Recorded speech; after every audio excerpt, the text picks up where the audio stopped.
عليكم خوتي خواتاتي، كنتمنى انكم تكونوا بخير وعلى خير وانتم كتشوفوا هذا الفيديو. ان شاء الله اليوم غادي نهضروا على المراكز الجهويه لمهن التربيه والتكوين، وغادي نجاوبوا على مجموعه ديال الاسئله اللي عندكم، مجموعه ديال الاستفسارات.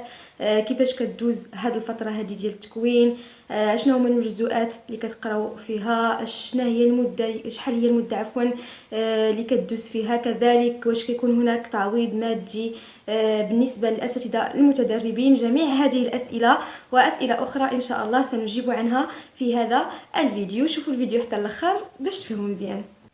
من بعد ما كتوفقوا في المباراة الكتابية والشفوية فكتلتحقوا بمراكز التكوين أو المراكز الجهوية لمهن التربية والتكوين، وهنا كديروا واحد التكوين اللي ما كتقلش المدة ديالو على 6 شهور. كتقراو فيها مجموعة ديال المجزوءات. هذه المجزوءات كتكون مقسمة على 2 دورات. الدورة الأولى كتقراو فيها 8 ديال المجزوءات، والدورة الثانية كذلك كتقراو فيها 8 ديال المجزوءات. خليونا نتعرفوا على هاد المجزوءات.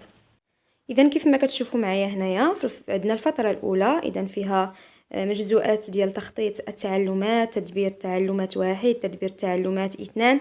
اذا هذا كله يسمى يعني بديداكتيك ديال المواد اللي كنتو راجعتوا ليه في المباراة، فالآن غادي تعرفوا عليه أكثر يعني في المرحلة ديال التكوين. كذلك عندنا تكنولوجيا المعلومات والاتصالات في التعليم، غادي تقراوها كذلك، يعني غادي تقراو الإعلاميات، كيفية توظيفها في العملية التعليمية التعلمية. كذلك غادي تقراو دعم التكوين الأساس، إذا 1 و2، فغادي تقراو الدعم ديال المواد الأساسية اللي غادي تقريوهم للتلامذ. كذلك عندنا علوم التربية، كذلك غادي تقراوها، وعندنا الديداكتيك غادي تعرفوا عليه يعني بشكل عام. فالفترة الثانية فيها تدبير التعلمات، إذا تقويم التعلمات، إذا كذلك فهاد الشيء داخل في الديداكتيك. غادي يكون عندنا كذلك منهجية البحث التربوي التدخلي، اذا هذه مجزوءه كذلك مهمه اللي غتبقى تبعكم من بعد وغادي نشيروا ليها. كذلك غادي يكون عندنا التشريع واخلاقيات المهنه، اذا غادي تعرفوا على القوانين التي يعني يجب ان يتعرف عليها الاستاذ وان يكون ملما بها وهو يمارس مهنته كاستاذ. اذا غادي تعرفوا على مجموعه ديال الاشياء في هذا التشريع. حاولوا انكم تستغلوا هذه الفتره ديال التكوين باش تعرفوا على مجموعه من الاشياء المهمه. كذلك الدعم ديال التكوين الأساس 3 و4، إذا دعم ديال المواد طبعا اللي غادي تحتاجوها ملي غتكونوا أساتذة في داخل الأقسام ديالكم.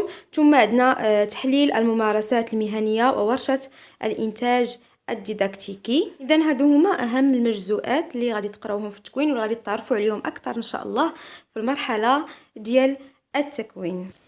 اذا هادو هما المجزوءات اللي كتقراو في التكوين، وكدوزوا فيهم طبعا امتحان ديال الاستيفاء هاد المجزوءات. وخلال هذا الامتحان هذا فاللي ما كينجحش في الدوره العاديه كيمكن ليه يستدرك في الدوره الاستدراكيه، والاغلبيه ديال الاساتذه فهما كينجحوا وكيلتحقوا بالاقسام ديالهم. اذا فقط باش نجاوب على الناس اللي كيبقاو يقولوا واش بصح يعني فاش نمشي للتكوين واش ممكن نسقط وهذا وما نكونش استاذ، فالاغلبيه انا لحد الان مازال ما شفتش شي استاذ هكايا اللي ما نجحش. مع ذلك كانوا اشياء اخرى يعني وتفاصيل اخرى اللي ما بغيتش ندخل فيها. فعموما الاساتذه اغلبيه ديالهم كينجحوا وكيلتحقوا يعني بالاقسام ديالهم. اذا كنساليو المجزوءات ديالنا هنا في المركز ديال التكوين بهذا الامتحان، ولكن كتبقى واحد المجزوءه اللي كتبقى تبعنا حتى القسم. يعني فاش كنلتحقوا حنايا بالاقسام ديالنا كتبقى تبعنا، حيت كنتسماو حنا باللي مازال في الفتره ديال التدريب، يعني ولو اننا التحقنا بالاقسام فباقي كتسمى استاذ متدرب. فكدير المجزوءه ديال البحث التدخلي، يعني واحد جزء منها. الجزء الثاني انت قريتي في المركز كيفاش غادي دير البحث التدخلي والمنهجيه ديالو. ملي كتجي القسم ديالك فكدير التطبيق ديال هذا الشيء اللي قريتي وكدير البحث التدخلي ديالك. دابا غادي ندوزو لواحد الحاجه حتى هي اللي مهمه بزاف واللي الاغلبيه كيتسائلوا عليها، وهي كيفيه التعيينات. يعني كيفاش كتتم العمليه ديال التعيين في نهايه التكوين، يعني ملي كندوز التكوين ديالي كيفاش كيتم التعيين ديالي. اذا هنا فين كيجي الدور ديال دوك الامتحانات اللي كدوزو ديال الاستيفاء المجزوءات اللي هضرنا عليهم من قبل. فملي كندوزو هاد الامتحانات هاد الامتحانات هادو فكيتم الترتيب ديال النقط ديال الاساتذه المتدربين، يعني من اعلى نقطه الى اقل نقطه.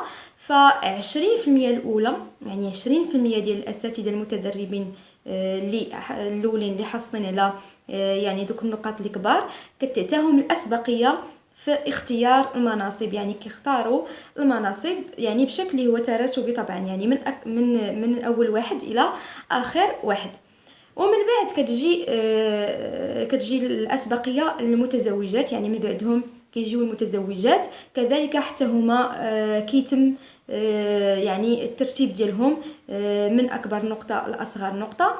كذلك كيجيو المتزوجين نفس الشيء، كذلك كنعتمدوا المعيار ديال النقط. كذلك العازبات المعيار ديال النقط، وفي الاخر المطاف كيجيو العازبين، وهكذا تتم عمليه التعيين. داكشي علاش خاصنا في ديك الفتره ديال الامتحانات نحاول نخدموا مزيان، يعني ونراجعوا مزيان باش نحصلوا على نقطه مزيانه، باش هكا تخول لنا اننا نختاروا شي بلاصه مزيانه. واحد التساؤل حتى هو اللي كيطرحوه بزاف ديال الناس فيما يتعلق بالجانب المادي، يعني واش كيكون تعويض مادي للاساتذه المتدربين؟ اذا طبعا كيكون تعويض مادي للاساتذه المتدربين خلال فتره التكوين، وهذا التعويض قدره 1400 درهم عن كل شهر. اذا شهريا كتاخذوا 1400 درهم. ديك الشهرين الاولى ربما او 3 شهور الا باقي نعقل فكيجمعوها لكم، ما كيعطوهاش لكم يعني في الاول، كيجمعوها لكم.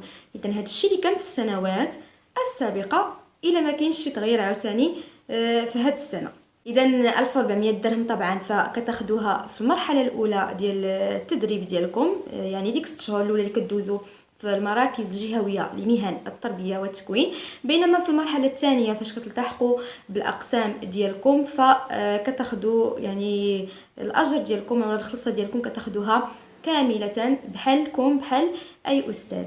اذا تقريبا هادو هما اهم المعلومات اللي كيخصوا المراكز الجهويه لمهن التربيه والتكوين. كنتمنى انني نكون يعني فدتكم ونكون اختصرت لكم هذه المرحله هذه ديال التكوين. ولا عندكم اي سؤال او لا اي استفسار فخليوه لي هنايا في التعليقات في اسفل الفيديو، او لا كذلك تصيفطوا لي في الانستغرام اللي غادي نخلي لكم هنايا في اسفل الشاشه.